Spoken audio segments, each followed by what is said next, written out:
everyone, it's Hannah Ross. Welcome back to my channel. And today's video is going to be my 2023 version of my minimalist makeup collection. This is such a special video because a year ago I did my first minimalist makeup collection, but it was also the first real video on my channel. And I looked so nervous. I was like rocking back and forth. I was terrified, yet that video I think is like my second most popular. It has like 17,000 views or something. So it's so funny and I've come so far in a year and I'm just so grateful to be sitting here in 2023 doing another makeup collection video. So I posted the 2022 version mid-February and it is now mid-February. It is time again, but everything has changed this past year, including how I wear my makeup. So I can't wait to show you what has stayed, what has left my collection, and just my thoughts on how I apply my makeup and what I want in my minimalist makeup collection these days. So without further ado, let's get into these products. I am not only going to compare to what I had in 2022, but I'm also going to do the same finale and put every item of makeup that I have in my little makeup bag at the end and show you, give you a visual representation of how much I own. Do I have less products or more products than last year? You're just gonna have to wait and see to find out. The first category I'm gonna be chatting about today is complexion products. And let's start off with concealers. This is the same as my 2022 collection. Of course, it's a new tube though, and it is the NARS Radiant Creamy Concealer in the shade Custard. This is my holy grail concealer. I have really dark under eyes and a lot of acne these days. The pregnancy glow, I don't know what people are talking about. I got pregnancy acne instead of a pregnancy glow. Fun trade-off. So I also need this concealer to be able to cover acne and acne scars, and it does such a good job at both.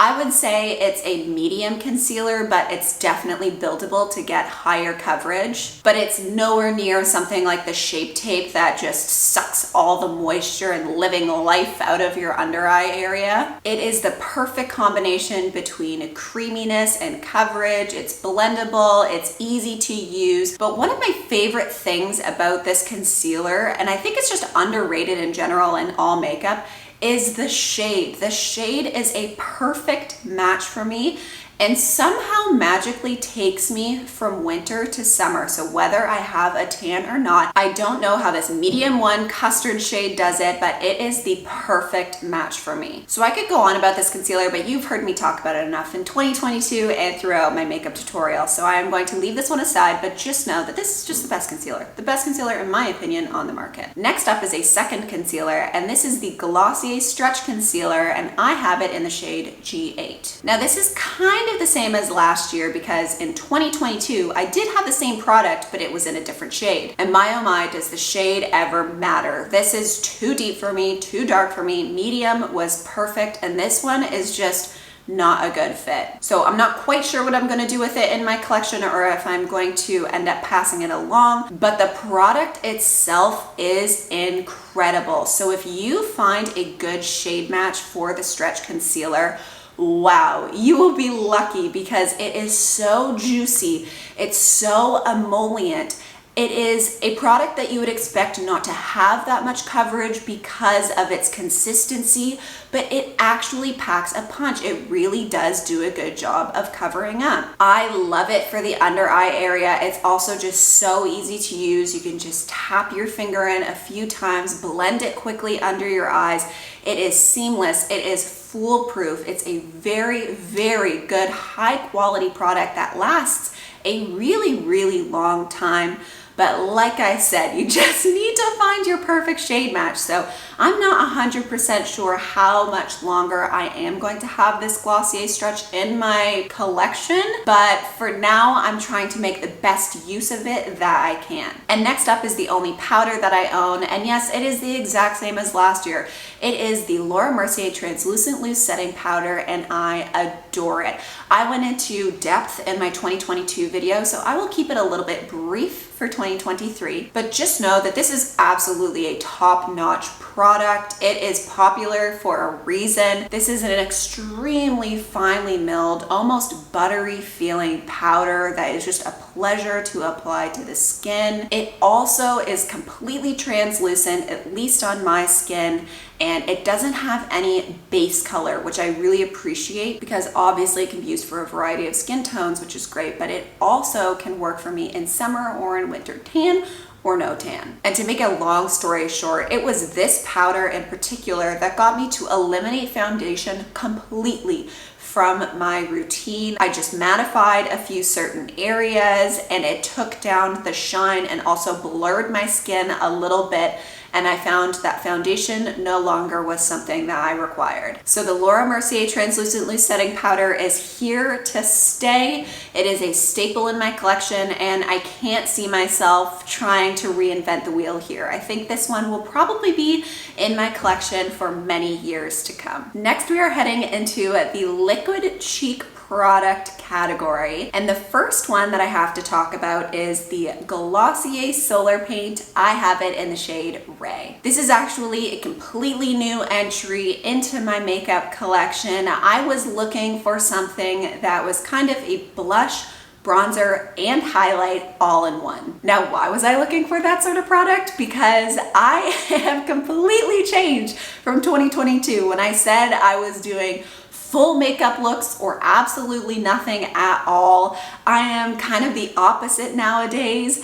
I am doing everyday makeup looks very, very frequently and not doing, full glam, even soft glam very often at all.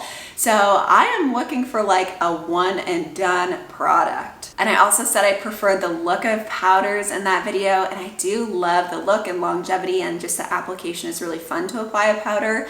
But these days I'm going for liquid or cream. I just want to like pop it on, blend it out with my fingers, and be done in 2 seconds. So I went with the Glossier Solar Paint, and it actually disappointed me a little bit. You'll see next, spoiler alert, that I have the Glossier Cloud Paint.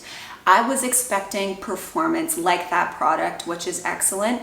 And this one just missed the mark a little bit for me. It did deliver in all the areas that I was looking for. It's a very like warm toned, bronzy, blushy highlight shade. But the glitters are a little bit chunky for me.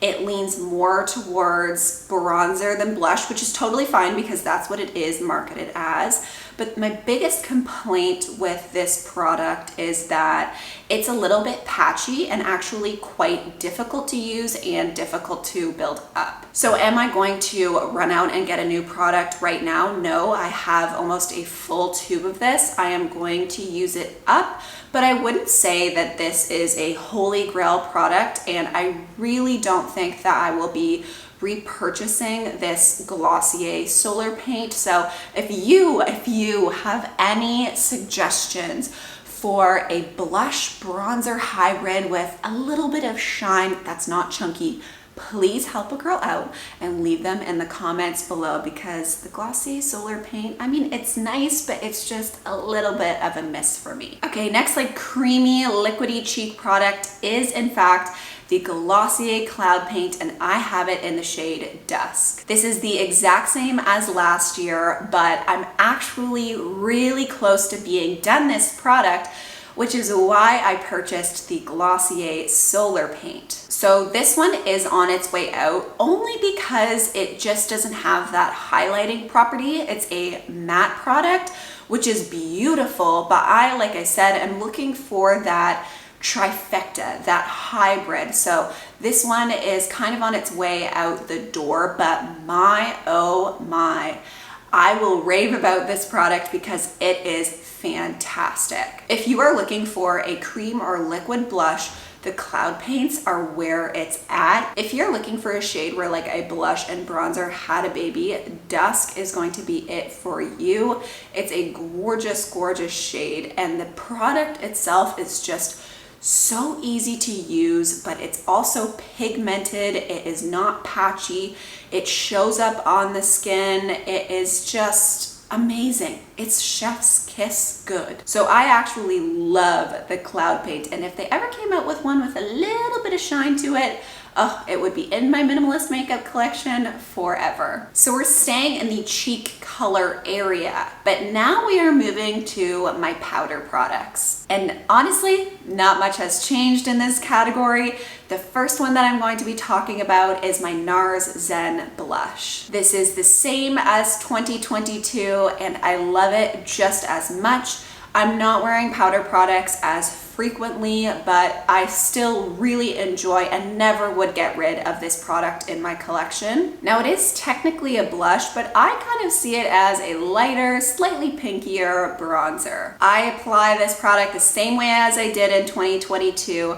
I will go in and put this color over a larger surface area, do a nice diffused look, and if I'm going for something more minimal, I will just stick to the blush, or if I'm really, really pale, I will just stick to the blush as well and not even bother with bronzer. The powder itself too, just like all the other NARS powder products I'm going to talk about today, are so soft, so blendable, so easy to use. They're very buttery feeling and they apply so well on the skin. So I absolutely love this Zen blush, but I'm just not getting as much use out of it just because of my lifestyle and makeup preferences these days. Same goes with my next product, which is the only powder bronzer that I have.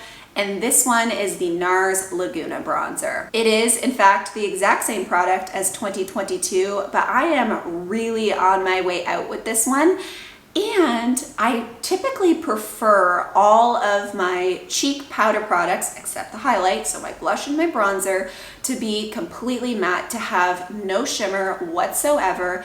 And this NARS Laguna Bronzer does have a bit of a shine. So when I go to repurchase it, I am actually just going to opt for the matte version instead. So anyways, all that aside, the actual product is so gorgeous. The color is perfect on me. It is warm, but it doesn't skew too orangey. It is also buttery soft, so easy to apply, and I really love the effect it gives on the face. So do I love this product? Yes.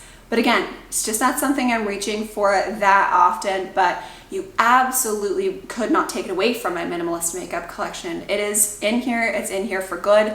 I will always have, maybe not the NARS Laguna, but I will always have one powder bronzer in my collection. Next up is the final cheek powder product, and that is my highlighter. This is the NARS Fort de France highlighter. And yes, it is the exact same as 2022. With this pan size, I would be surprised if it doesn't take me to 2030. And I have two favorite things about this product because I am very particular with highlights.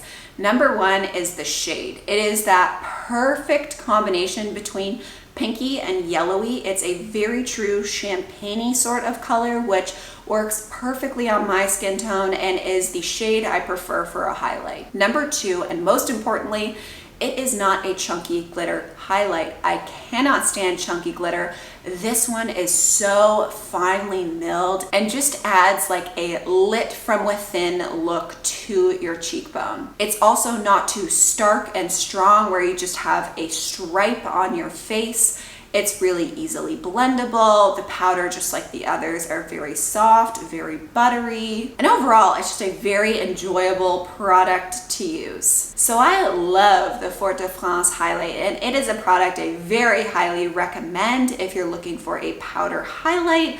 But like I said, these days I'm just stepping a little bit away from the powder, but it doesn't mean that I love these products any less. The next category is eyeshadow, and this is an easy one because I only have one palette, and this is the NARS Voyageur eyeshadow palette in the shade Copper. Now this is the exact same product from 2022, but I do want to make one small distinction. I am no longer using this middle portion. They're just not flattering colors on me.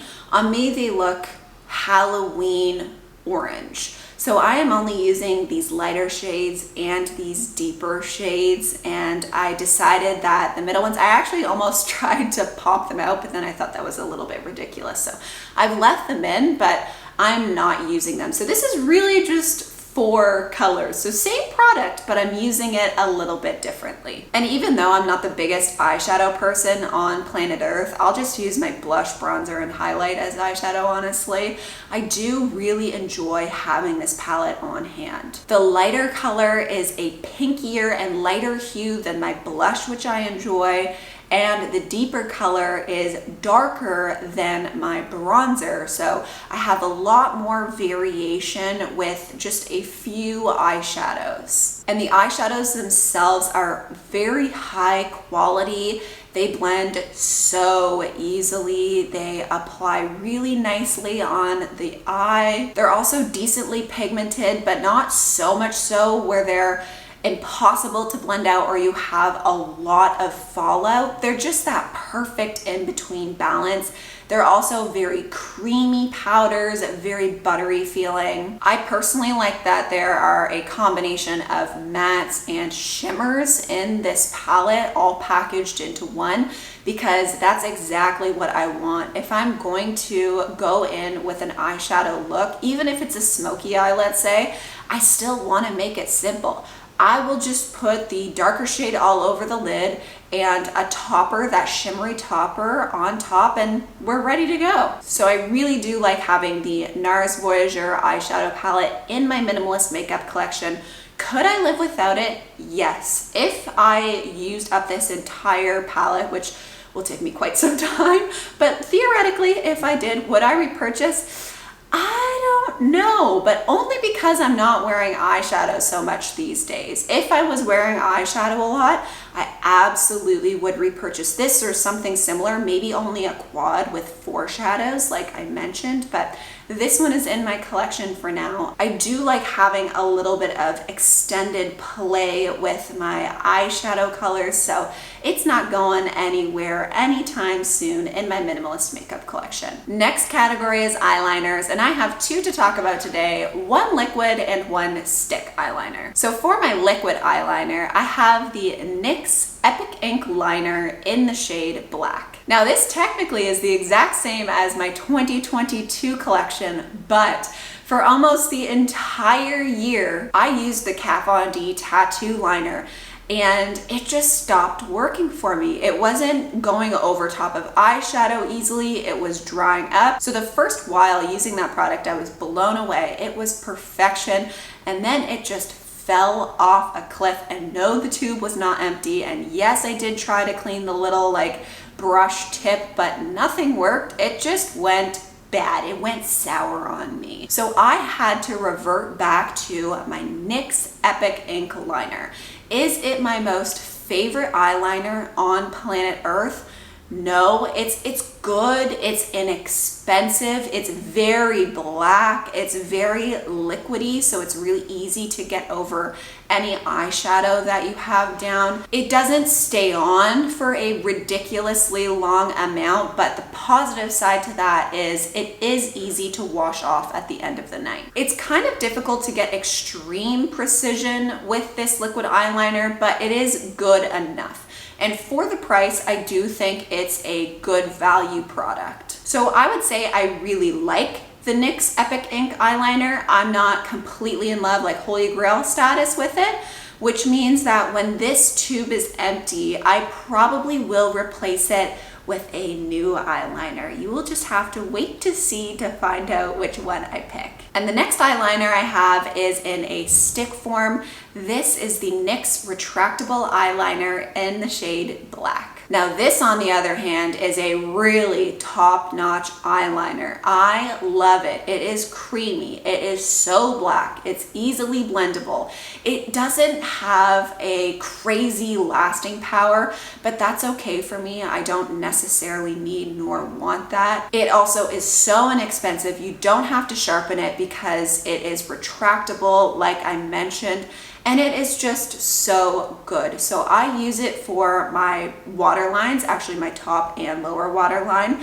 Am I wearing it that much these days? No, this is actually a special occasion piece, I would say, in my minimalist makeup collection. I don't wear a pencil eyeliner very frequently, but if you are someone who does, I would absolutely recommend going inexpensive. Go with the NYX. And it also is just such a fundamental piece of my makeup collection that I can't see myself getting rid of it anytime soon, even though I'm not using it like on an everyday basis. Next up is mascara, and I have the Lancome Lash Idol mascara, I think in the shade Glossy Black. This is different from 2022. Oh, in 2022, I had my Bite Upswing mascara, the best mascara of all time. Seriously, go back and watch that video. I will link it up in the cards, whatever side it's on. My lashes look perfect. It was the best mascara ever.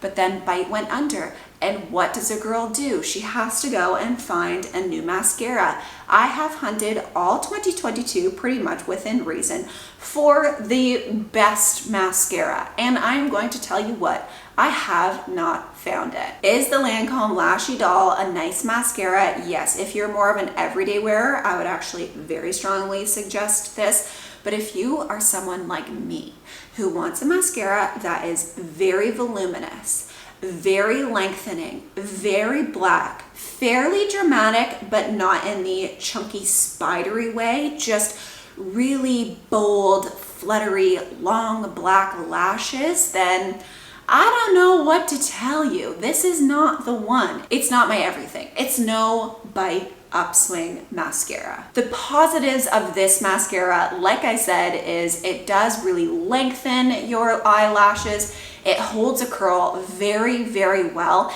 and does a really good job of separating your eyelashes. It's also very black. It doesn't smudge, it doesn't flake, and it comes off fairly easily.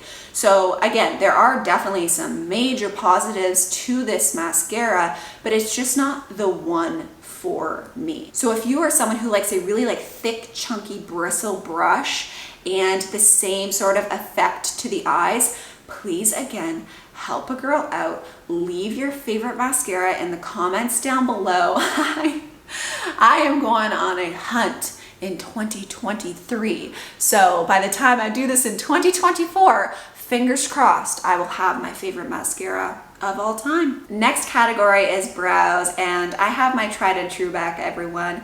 It is my NYX Micro Brow Pencil in the shade Ash Brown. This is the same product as 2022, and I recommend this product just as highly. It is such a great brow pencil. The shade is really good. It's a nice cool toned brown.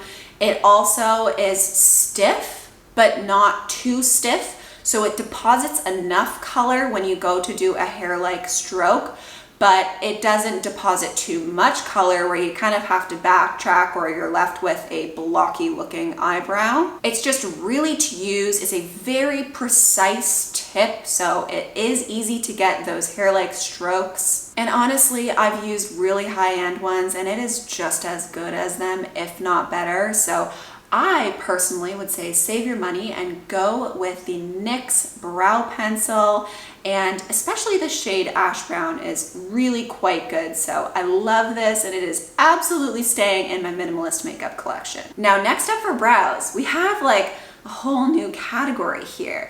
It is a brow gel fiber holder thingy majiggy, and I have the Glossier Boy Brow in the shade brown. Just brown. So of course this is a new product for me in 2023. I just wanted something that I could run through my brows quickly and be done with it. Like I said, I am much more in the everyday sort of 5 minutes get out the door makeup kind of look these days.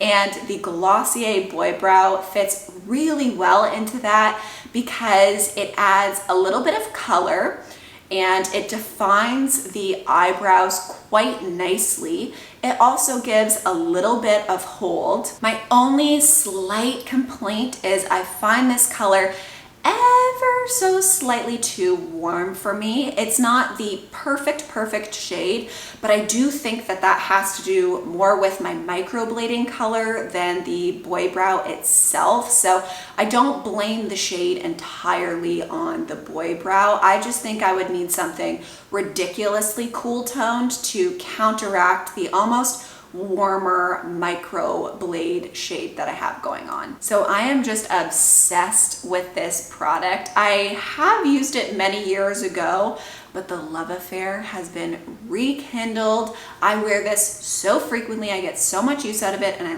love the effect.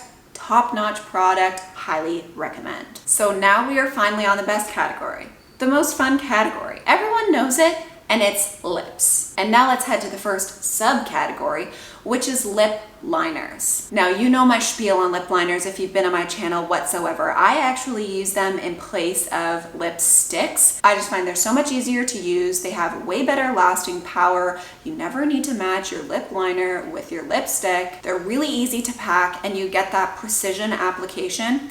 I just love them. So I use them as lipsticks. So I have one lighter nude, one deeper nude, and one red to talk about today. So the lighter nude color is my NYX retractable lip liner in the shade Nude. This is my tried or true, my ride or die. I really love it. The formula of these NYX lip liners is amazing because it does have that precision ability, but they're also very creamy, very blendable. So it lends itself well to being an all over lip color. And this shade match for me, I just think is spot on. So top points go to the NYX retractable lip liner in the shade Nude. Next up is my darker nude, which is the Charlotte Tilbury Lip Cheat Reshape and Resize lip liner in the shade Pillow Talk 2 Medium. This I love so much more than I expected when I originally got it as a gift. I thought it was going to be something that I didn't wear too frequently, but it was going to be really nice to have and very special, but no. I wear this all the time. I love the deeper, pinkier nude. I use this both as an all-over color on my lips. It's what I'm actually wearing for this video, but I also will just line my lips with it and put like a lip gloss over top. It has become a very, very versatile and well-used product in my makeup collection for an everyday look or a full glam look. I am at the little nubbins, the very end of this product, and will I repurchase the exact same product? Probably not, but only for one reason, and that's the cost. It's a very expensive lip liner, and I know that I already really like the NYX formula, so when this one is done, I think I will probably try to find a shade match that is good for me in the retractable lip liner NYX range. But if I can't find a good shade match, I will go back to this Charlotte Tilbury product because it's amazing and I do highly recommend it. It's just a little expensive for me for something that I use so frequently. And my third and final lip liner or lip color is the NYX retractable lip liner, simply in the shade Red. This is like my, punchy makeup item. I love to bust out a red lip every once in a while, and this shade works perfectly on me. It definitely is a true red. It also, again, is so creamy and so blendable, so it works very, very well as an all-over lipstick. And the wear time on this is incredible. It wears forever, so I love having this in my collection, even though it's a bit more of an oddball and a rarely used makeup item. I would never take this away from my minimalist makeup collection. It is actually a staple just because of how much joy it brings me. The 4 times a year I bust out a red lip. I love it, and this one is definitely staying in my collection. The final category we have to talk about is lip gloss, and this is definitely one that has changed since 2022. In 2023, I have the Glossier lip gloss in the shade Clear. Now, I am obsessed with this lip gloss. It is fragrance-free, which I prefer. It is quite a thick formula without being sticky at all. Its wear time is pretty good, so it has decent longevity. It has a super wet look, glossy effect to it that I adore. And it is just a really fantastic product. In fact, I've gone through multiple tubes of this. I love it so much. Now, the only issue with this product, again, isn't really an issue. It's just that I use so much lip gloss. When I do use lip gloss, I use quite a bit. So I run through this thing pretty quickly. I think it's about $18 and it's a pretty small tube. So I don't know if I am going to continue to go back to lip gloss in 2023. I will use this and love it because it is, again, the best lip gloss I've ever found. I adore having it in my collection for now, but is it something that I want to buy every like 2 or 3 months? No, it's pretty expensive to run through like 6 lip glosses a year at almost 20 bucks a piece. So I love having it for now, and I do really like having something that's glossy that I can put over top of my matte lip liners. It adds a completely different effect. So I love having something like this in my collection, but I just don't think I can spend that amount of money consistently for a lip gloss. So we might have to get creative down the road, and we'll see what comes into my collection next year. All right, everyone, so that's it. That's all the makeup that I have. And I have been putting every single product in this clear bag so I can show you how much I have in total. There it is. So this is actually, in comparison to 2022, a fair bit smaller for a minimalist makeup collection. In 2022, I had, drumroll please, a grand total of 22 items. And in 2023, I have narrowed it down to 18. And my friends, I actually think I am going to whittle further for 2024. I could be wrong, but I have some ideas up here in my brain, so I think I can get away with less. Now, as I said in my last video, I am a makeup lover. So this is not a minimalist makeup collection where I only own, 3 things. I like to have a decent stock of makeup on hand because I don't like to wear the same look all the time, even though I'm veering towards every day most times now. I do like to have that broad spectrum because even look at the difference from last year to this year. Last year I was wearing full glam or no makeup, and this year I'm veering towards every day. Last year I was looking for powder products, and this year I am way more into liquids and creams. Last year I was into using individual products for specific things, so like a dedicated bronzer, a dedicated highlight, a dedicated blush. And this year I was looking for more of a one and done all over product. So my needs, my lifestyle, what I want from this minimalist makeup collection does change. And I am really happy with this strong foundation that I have built that can take me from no makeup to full glam. So as always, I hope you enjoyed coming along with me on this video. Like I said, it was very fun for me to film, and I also got to re-watch the video I did a year ago, and it was just kind of nostalgic seeing like how far I've come on camera. Like I said, that nervous little girl rocking back and forth to now just being like, hey, chat with my friends, how's it going? So it has been truly a pleasure to film this one. And if you happen to like this video and you happen to like following along with my minimalist makeup collection, then feel free to give this video a like. If you like the content that I'm producing in general on my channel, then definitely consider subscribing. It would truly mean the world to me. Alright everyone, well thank you so much for being here, and I really hope to catch you in my next minimalism video. Bye for now. Bye!